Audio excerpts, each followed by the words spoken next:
The Honourable A. Anne McLellan, Officer of the Order of Canada, was a four-term Liberal MP and was at various times Deputy Prime Minister of Canada, Minister of Public Safety and Emergency Preparedness, Minister of Health, Minister of Justice and Minister of Natural Resources.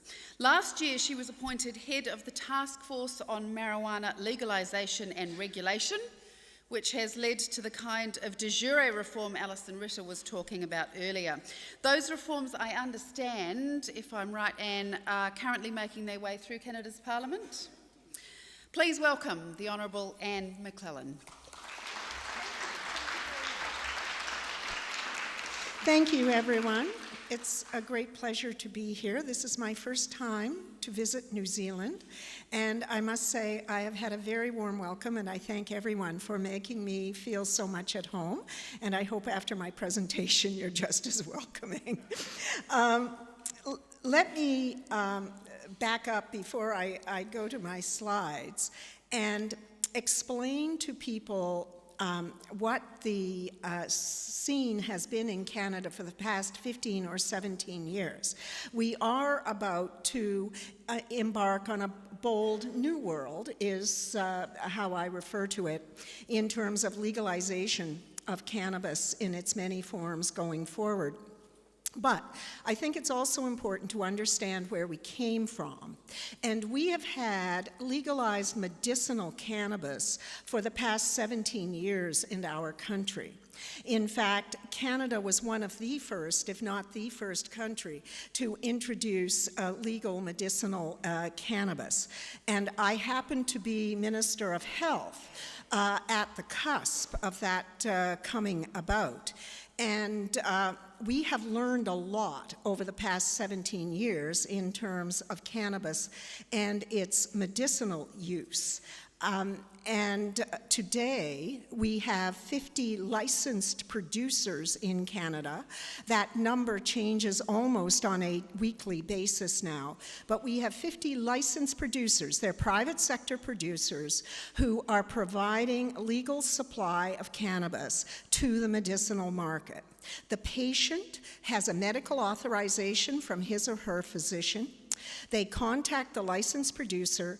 The licensed producer provides the dosage indicated on the authorization. It is sent to the patient either through the mail, Canada Post. It seems to be a new revenue center for Canada Post, which is always running in the red, or it is sent by courier. And I will suggest evidence shows that the rate of diversion either from Canada Post or through courier is virtually non-existent. So the system is one that is secure and is working for the now some 160 or 70,000 authorized medicinal patients in Canada. I will say that when I was Minister of Health, I had the only legal grow-op in Canada. In fact, one of the lessons we learned, we started in the medicinal world with the Government of Canada actually being the grower, the producer of the product. And it was being grown in a deserted mine outside Flin Flon, Manitoba, hundreds of meters under the ground. And we very quickly discovered that all our medicinal users, they would come up to me on the street or wherever they saw me, I was fairly visible at the time, and they would say, "You know, Anne, you have the worst pot ever."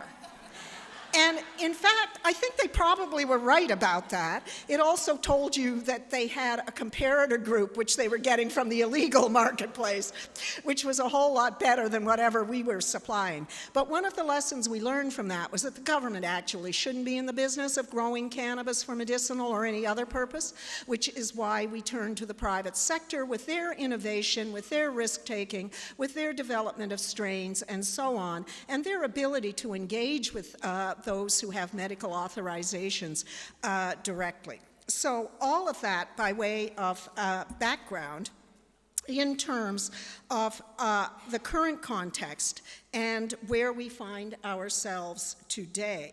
The current context. Now, one other thing you need to know. October 2015, Canada had a general election. A guy called Justin Trudeau won that election. Prime Minister Trudeau campaigned in the 2015 election on the basis of legalization of cannabis, and I'll come back to that in just a minute. But people should ask, well, why? Why would Justin Trudeau do that? Well, there are some societal facts that in fact led the Liberal Party of Canada, and I know the interests of full disclosure, the party of which I am a member, obviously, there are some background facts that would lead you to think that what we've been doing in our country for so long hasn't really been working that well. Prohibition doesn't seem to be achieving too many of our societal and health objectives, and therefore maybe it is time to try something different. So, current context in our country. Cannabis is the most used illicit substance. It should come as no surprise to anyone. If you look at the age cohorts, 15 to 19, 21%, big jump to 30% in 2015 in the age cohort 20 to 24. And then interestingly, 25 plus, precipitous decline in use as perhaps people leave university, first jobs, family, and all that kind of thing. And the number there in 2015, and this is past year use, is 10%. We actually expect that number when the 17 results come out, which will be this fall, we actually expect to see that 25 plus number go up to a certain extent. Cannabis outpaces tobacco use among young adults. As you can see, we have had considerable success in relation to driving down tobacco use in all age cohorts. 15 to 19, 10%. 20 to 24, 18. 25 plus, 13%. What is that big success due to? It is due to restrictions in marketing and advertising and aggressive public education. Keep those two things in mind because I return to those in terms of some of our public health objectives in and around legalization of cannabis and young people. But as you can see, 15 to 19, if you look at that age, big success there. 10% of that age cohort would have engaged in cigarette smoking, and compare that to the 21% who in the same age cohort who would have used cannabis in the past year. Current context, this is a shocking slide for Canadians, and actually some of us are not sure that UNICEF, that this is as accurate as is suggested here. But what you have is an indication of the percentage of children aged 11, 13, and 15 who report having used cannabis in the past 12 months. Look, I don't have a pointer, but look where Canada is on that slide. That is a number that should trouble all Canadians and all governments in our country, and again provides part of the context as to why Mr. Trudeau decided that that which we have been doing with prohibition actually has not been working, especially as it relates to our young people. That is a shocking number, ladies and gentlemen, because you're dealing with 11, 13, and 15-year-olds. Further, in relation to the current context in our country, we have an entrenched illegal market. Obviously, it's not only organized crime, and here it's important to point out, we have an awful lot of growers who are growing illegally. Keep in mind, I mentioned we've got 50 licensed producers. They're the legal growers. But we have hundreds, if not thousands, of artists, let's call them craft or artisanal growers. That's how they'd be referred to in British Columbia.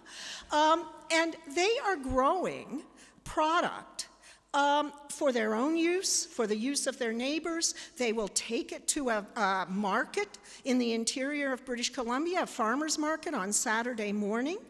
And that is part of the illegal market. And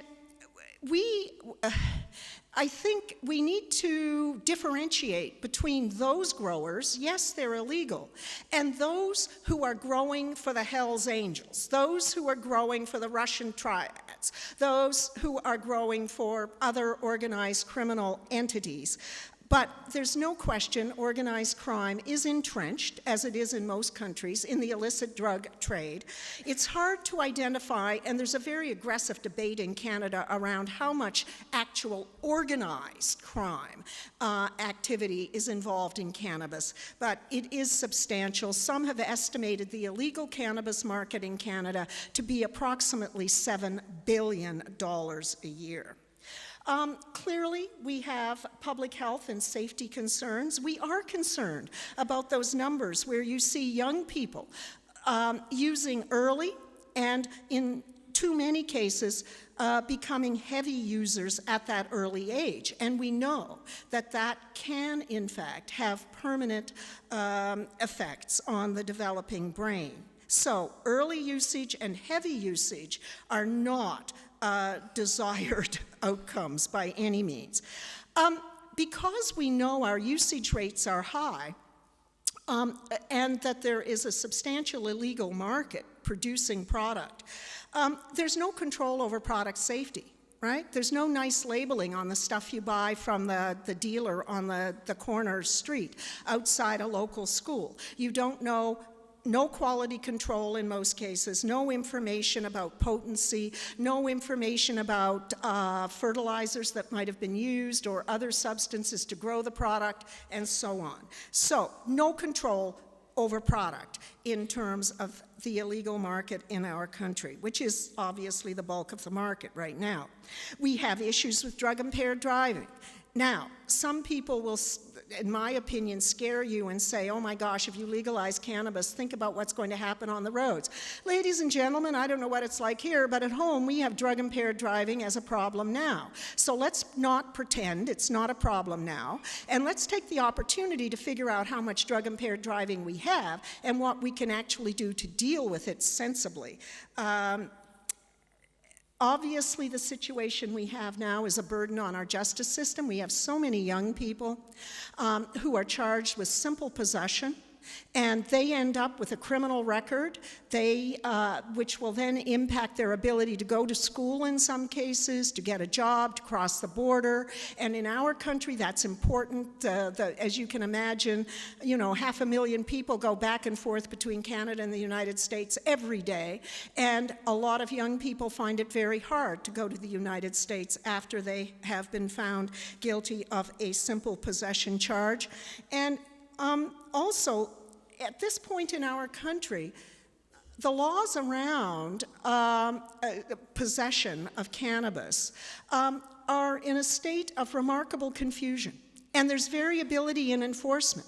If you live in a major urban center in Canada, chances are, even if a policeman stops you and you've got product of some kind, unless it's a large amount and they think you're trafficking it, they may confiscate it and they'll say, go on your way, right?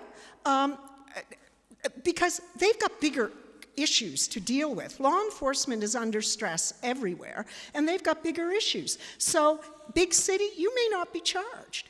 In a rural or remote community in my country, the police may take a whole different approach. This calls the law into disrepute. This is a really bad thing, especially in relation to the criminal law. There is confusion and variability around the enforcement of the existing laws as it relates to cannabis in our country. So that's the situation in which Mr. Trudeau found himself when he became leader of the Liberal Party and in the lead up to the next election. I'm not going to take you through all this, but this is the commitment that Mr. Trudeau made to Canadians in the lead up to the 2015 election. We will legalize, regulate, and restrict access to marijuana. Now, what we discovered was that activists focused on one word. Guess what word? Legalize. They forgot that Mr. Trudeau also said regulate and restrict access. And that was one of the things we discovered when we traveled across the country, because our job as a task force was to tell the Government of Canada how to regulate. Keep in mind, legalization, with the election of 2015, we're not debating legalization, ladies and gentlemen. That decision was made. Whether the voters thought they had made that decision or not is a whole other question. But this was in the Liberal platform. Mr. Trudeau won an overwhelming majority. This is one of the promises he is committed to keeping and which he will keep by July 2018. So whether that's actually deliberative democracy or not, we can have a discussion about that.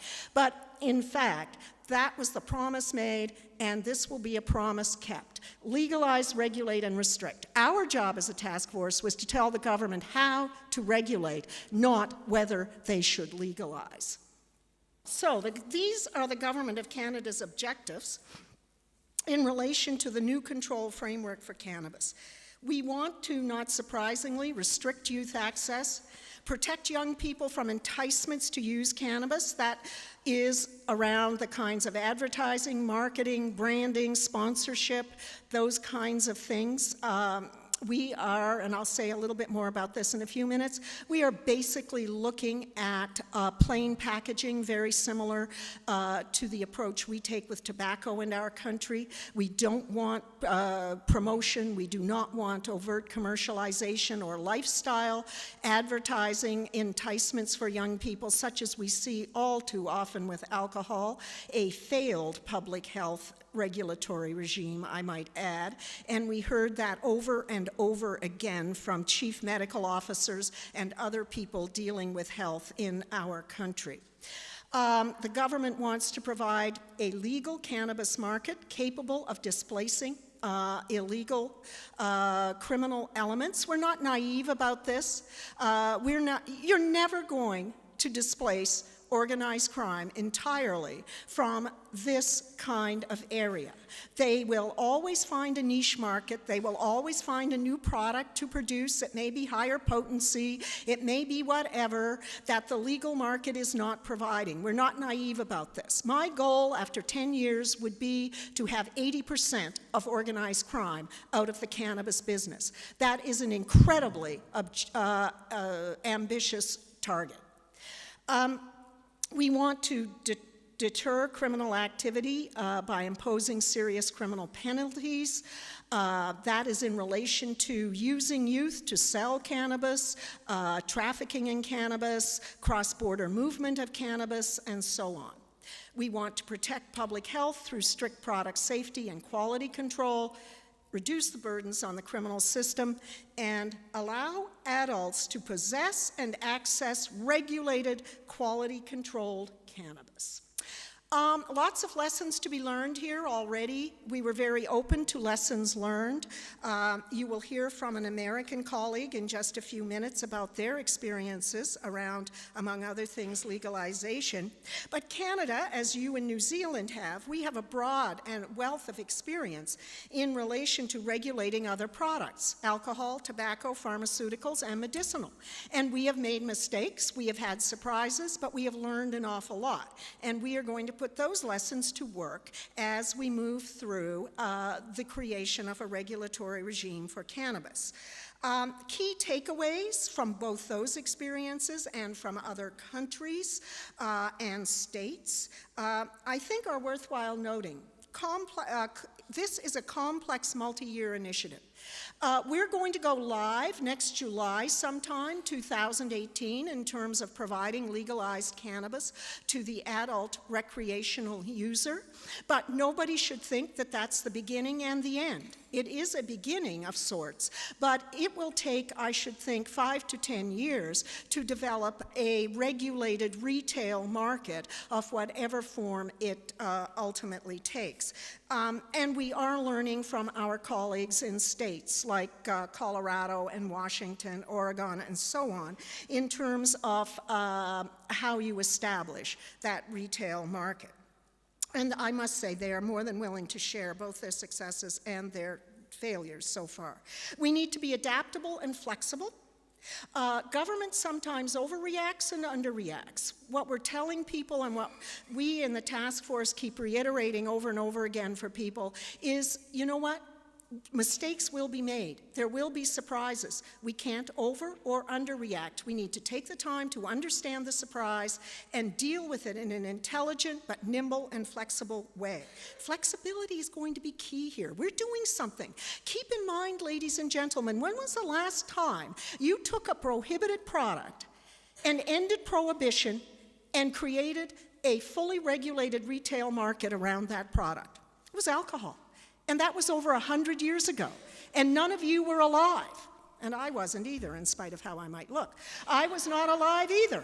So, we need to be adaptable. We need to be flexible. Actually, I've done quite a bit of research, historical research on the end of alcohol prohibition in Canada and the United States. And actually, even now, some 100 years, there are lessons that we can learn from that endeavor. Public education is going to be key here. Absolutely key. And one of the things we heard in Colorado and Washington and so on was you begin your public education campaign as soon as possible. You don't wait for legalization. How crazy would that be? You need an aggressive, well-informed, objective public education campaign from really the time you have made the decision you're going to legalize. And that's what you see now happening in Canada, rolling out, especially on social media, to reach young people in our country. But public education for a very long time, just as with tobacco, we've been at that 30, 40 years, and we're starting to see success. Public education takes time, you stick with it, it costs upfront dollars, but without it, you will make horrendous mistakes. Consultation and collaboration, this is key in our country. We're a federation. You have to collaborate with the provinces, the municipalities, you have to collaborate with Indigenous peoples, you have to collaborate with health professionals, parents, school boards, and so on. Enforcement, we heard in the United States. Whatever system you put in place, enforce it. Because if you put it in place and you don't enforce it, it calls the law into disrepute, it simply implodes upon itself. So, whatever system you put in place, you have to enforce, which means you have to be really thoughtful up front in creating that system and making sure that whatever it is, especially in terms of the use of the criminal law, that it's proportionate to the actual activities or crimes that you are creating. And obviously monitoring and ongoing system refinement, which is absolutely key. Now, the task force of which I chaired, we were put in place June 30th, 2016, and we were given 5 to 6 months to complete our task. I am a former minister in 2 governments. I served 12 and a half years as a minister in the government of Canada. I realize if you'd given me a year, I would have taken a year. They gave us 5 to 6 months. Not one of our 80 recommendations would have been different had they given us a year. So, if you work really hard and you've got great public servants, you can actually get the job done in a reasonable time frame. You do not need to consult to death. Here, however, you do need to consult. And in fact, we consulted broadly, and I'm not going to go through the list there, but I took note of the fact that experts, you can't only consult with experts, but you must consult with experts because they can do you damage ultimately if they don't accept the recommendations you make, because they are listened to by the media and by Canadians more generally. A much higher trust level with so-called experts than with politicians or former politicians. But we met with a wide group of people. One of the most compelling groups of people we met with were patients. I have got to say it was, in some respects, a transformative experience for me in terms of hearing the experiences of patients who use medicinal cannabis, especially from moms and dads whose children are the most severe epileptics. Indigenous governments, consultation, it goes without saying. I'll return to that in a couple of minutes. But the list is there, and it is a comprehensive list. We had online public consultations. Not surprisingly, this was one of the most popular consultations ever done by the Government of Canada. We had over 30,000 individual submissions and 385 submissions from organizations and associations such as the Canadian Medical Association, the nurses, the pharmacists, you name it. So literally, we heard in one form or another from tens of thousands of Canadians. In terms of the online individual consultations, 90% of the people who responded described themselves as activists. I think no surprise there. The framework that we propose to the Government of Canada is set out here. Clearly, you have to strike a balance between minimizing harms. Mr. Trudeau was absolutely clear. There were two things that he kept talking about over and over again: minimizing harms to young people, keeping cannabis out of the hands of young people, and taking the illegal market out, organized crime, out of the cannabis business. So it is about striking a balance here. We are legalizing, you're creating an adult recreational market, but at the same time, you want to make sure that you're trying to minimize harms to young people. And that is not an easy balance to strike. But that is no reason not to, in fact, if your government decides this is the appropriate public policy, not to go down this road. Guiding principles, caution. Caution out of the box, absolutely key. Take your time, be restrictive early on. If you want to loosen up your rules and regulations later as you learn, go ahead. But be cautious out of the box. Public health and public safety were always front and center, and in our country we have a diversity of views, as you can imagine. Now, I've got 5 minutes left, so let me very quickly say that we now have legislation in the House of Commons, and that legislation follows the 80 recommendations made by the task force very closely. And I think the legislation tries to strike the balance that I have just described. There are enhanced criminal law sentences and sanctions for trafficking, for illegal import-export, for selling to minors, for using minors to sell. Maximum sentences of some 14 years because the government sees those as very serious crimes. However, no longer personal possession charges. The framework here, basically, we are keeping medicinal so people can continue to get their medical authorization and go to a licensed producer. We're creating an adult recreational market. The provinces will determine how that product is sold. The federal government will continue to license producers, do the criminal background checks, do the quality control. Every product sold will have to have third-party laboratory testing. There will be informational facts on every package of whatever product is sold. There will not be particular branding or other promotional activities.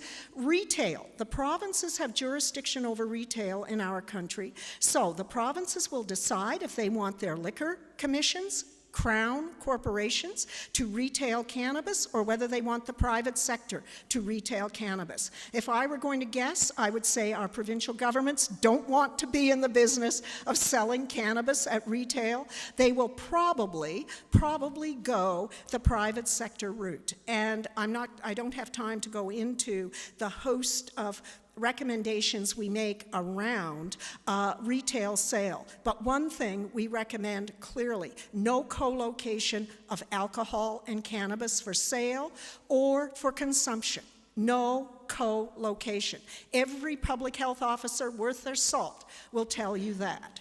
And we expect that the provinces, in fact, will, even though it's within their jurisdiction, they will adopt that approach. Look, ladies and gentlemen, at the end of the day, in our country, what we've had, tough criminal prohibitions around cannabis, it's a failure. And finally, our government, and I think most Canadians, acknowledge the fact we were not protecting young people, we were not taking illegal criminal organizations out of the sale. We had no control over product safety, content, could be cut with anything on the street. So that was a failure.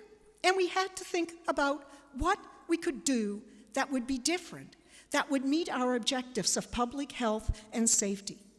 And I'm not here to tell you that this is the answer for you in New Zealand or Australia. I'm here to tell you that this is what the government of Canada has decided is a better way, with all its complexity, with all its challenges, with the surprises and the mistakes we'll make. Most of us believe this has to be a better way than that which we have been doing for the past 100 years. Now, I have not been able to share with you the complexity of all 80 recommendations. There is so much detail involved in terms of both how we approve licensed producers to keep organized crime out of that part of the business, how we're going to ensure quality control, how the provinces will go about deciding how to retail product and making sure that no one under the age of 18, I didn't mention that, age of 18, you can legally purchase and consume cannabis, we are recommending, and the legislation adopts, over the age of 18. Why did we pick 18? We've got lots of reasons why. We can get into them in the Q&A. But basically, you can purchase alcohol legally in Canada either at the age of 18 or 19. I come from a province where it's 18. There are others where it's 19. It didn't make much sense to us as a task force, nor our chief medical officer, who was a member of the task force, to, in fact, establish a different age for cannabis than for alcohol. And we knew that the provinces would want symmetry anyway between their legal age of alcohol and cannabis. I can return later in the Q&A to what the Canadian Medical Association has said about the developing brain and so on. Okay, so 18, we are allowing in public an adult over the age of 18 to have on their person at any one time 30 grams or 1 ounce. We've rounded it up, right? We are a metric, but 28.5 it seemed ridiculous.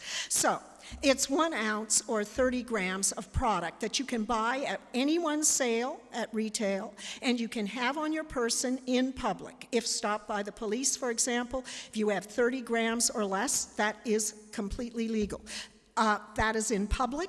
On the street, all the anti-smoking laws that apply to tobacco will obviously apply to the consumption of cannabis. And in fact, provinces and municipalities could impose other, more restrictive laws if they so chose around public consumption. I think I will stop there because I've used up all my time. But I hope that gives you a sense of, one, the problem we had, why the government of the day decided it was time to try something else. And we also had the example from states in the United States where they had legalized. And we have the example of Uruguay as well, a much smaller country, but still an example that we can use. And keep in mind, people talk a lot about decriminalization, and I have no problem with that, but it doesn't get you where you need to go. Because you still have illegal producers. Where do you get your legal supply from, right? Where, if I am a user and you've in Portugal, for example, where do I get my legal supply from? That's not legal. What do I know about the quality control of what I'm using? You don't know. That's why I really do applaud my Prime Minister for saying, you know what? That's not where we want to go, because that is not protecting public health. That is not protecting public safety. There has to be a better way to meet those objectives. Now, there will be surprises. We will make mistakes. You can learn from us. Just as we have learned from others, we will be sharing with the rest of the world. And we know the rest of the world is watching us. We're the first nation of G7 or G20 nation to go down this road. And we know the world is watching. We know the United Nations is watching. I have met with them, the INCB. We know all of you are watching. And I would say we welcome that, and we welcome your advice and your input, and we will share with you what we learn. Thank you very much.